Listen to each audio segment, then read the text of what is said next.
घुमा दिया मेरी पूरी जी।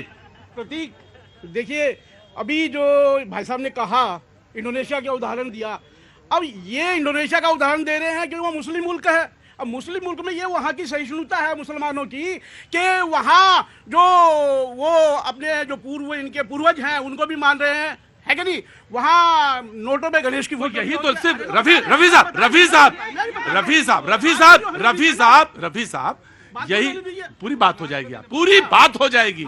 यही तो सवाल है कि उतनी दूर जाए ना हम अरे हुजूर आली सुन तो लो मेरी बात। मैं कह रहा हूं हम उतनी दूर जाए ना, हम तो उतनी दूर जाने की भी जरूरत नहीं है। कहाँ? इंडोनेशिया नहीं, पूर्वजों की। अरे हम तो आज की बात कर रहे हैं, पूर्वजों की बात थोड़ी कर रहे हैं। वहाँ इतना उस देश की सहिष्णुता बता रहे हैं वहाँ मुसलमानों की आप सहृदयता बता रहे हैं, तो बहुमत तो वहाँ मुसलमानों का, मुसलमानों के देश में वो इतने सहिष्णु लोग हैं। यहाँ हमारा देश बहुत सहिष्णु था, आज हमारे देश में ये कट्टरवादी कहाँ आ गए कि हमारे देश में मस्जिद बुरी लगती है, हमारे देश में ईद बुरा लगता है, हमारे देश में रमजान बुरा लगता है, हमारे देश में संबल बुरा लगता है। तो ये सहिष्णुता, आपकी सहिष्णुता कहाँ है इस देश में?